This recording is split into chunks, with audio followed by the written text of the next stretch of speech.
How's it going, guys? Welcome back to yet another Skyrim video. Today, I'm going to be going over 5 of the most forgotten mechanics, or at least, from my experience, the things that I kind of overlook in Skyrim on my new playthroughs, because, well, they don't have much use, or the use they do have is pretty specific, and you only really use it for 1 or 2 things, if even that. So yeah, let's get right into it. The first one, I think we're starting off strong, because this is one that I didn't even know existed. And I mean, I've been playing Skyrim since 2014, and I only knew this existed about like 3 or 4 months ago, and even then, I didn't really give a shit about it. And that is the heavy armor perk, Reflect Blows. So what this does, it sounds like what it is. Basically, when you get to level 100 heavy armor, there's the perk that will allow you to have a chance to reflect 100% of an enemy's damage onto it. So, I think the reason why this is so forgotten is without a doubt the fact that it's useless. Like, let's really take into account what that really does. First of all, it's a chance to reflect damage, not it always does. Because if it always reflected damage, you wouldn't have to do a single thing.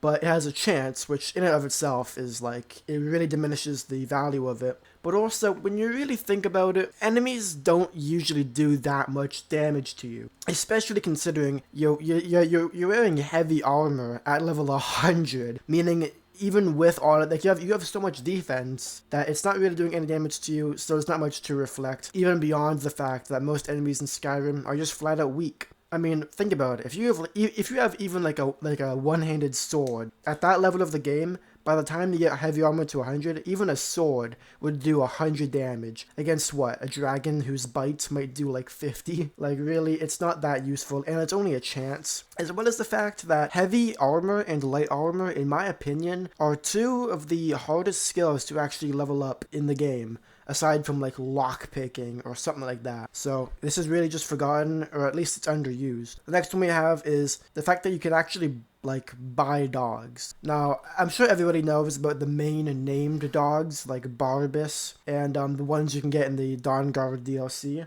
But I'm not sure that many of you actually knew that you could actually buy dogs. Like, there's one that you can buy called Vigilance at the Markarth Stables. There's also a free one you can get named Miko, who's just south of Solitude. But you can actually buy a dog similarly to how you can buy a horse, except buying a dog costs $500. And, well, it's more of a liability than anything. Early game, it can be useful. However, the dogs have low HP and they do low damage. So really, you're kind of just like, every time you get into a fight, you're kind of just worried that your dog's gonna die. So, because you spent $500, which early game, that's a lot of money. And the late game, you know, why would you want to buy a dog when you could have fucking Lydia in full Daedric armor, or like Serana, or Vilkis, or even just like reanimating dead thralls.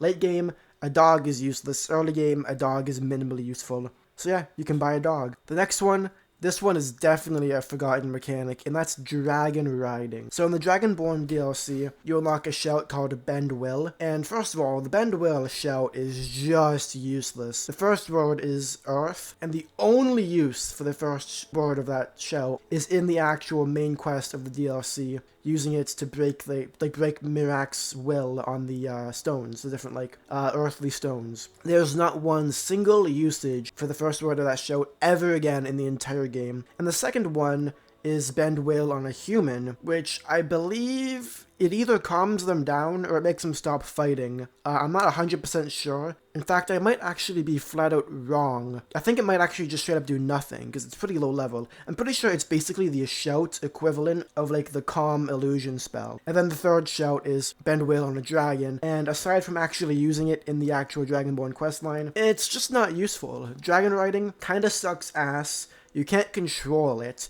And even when you do, even with the minimal usages that you can use out of it, like the minimal control you do have, even with that, you know, you can't really control it. It still seems to have a mind of its own. The only use dragon riding has outside the Dragonborn DLC is in survival mode, in the Creation Club survival mode mod thing. There's no fast traveling, of course, but if you ride a dragon, you can actually fast travel. That's the only use that dragon riding has, and even that's pretty unknown and pretty neat. Anyways, the next one we have is in a few cities, specifically Solitude, Dawnstar, and Windhelm. In those 3 cities, there's boats carriages. So the reason this is unknown is because it's actually only useful in extremely niche situations, like survival mode, of course.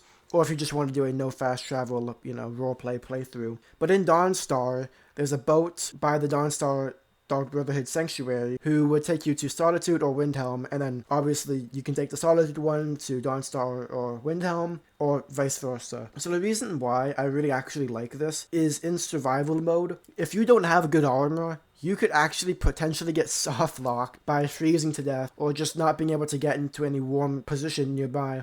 So the boat thing in Dawnstar, it really mitigates that risk, because if you're in Dawnstar and you're really cold, just take the boat to Solitude and you'll warm up perfectly fine. And also, it kind of just saves a lot of time, because the gap between Solitude and Dawnstar is a pretty desolate gap. There's nothing really in it, so it just makes sense to take the boat. And the final forgotten game mechanic in Skyrim is cooking. Now this is one that you only really use if you're brand new to the game and you're just kind of exploring everything, or if you're like kind of good at the game and you just learned about the vegetable soup thing. So the vegetable soup thing, vegetable soup is a soup that regenerates 1 stamina every second for like 720 seconds. And this is something that you can abuse, because in Skyrim, to power attack, to shield bash, to do any stamina move, you need to have at least 1 stamina, so you can just infinitely power attack with that ability, or infinitely like shield bash, shit like that. Aside from that, and I guess aside from survival mode, it has no use. Like, all of the food you can cook kind of just fucking sucks, and the resources it takes is kind of annoying, honestly. I would much rather use my salt pile for alchemy grinding rather than,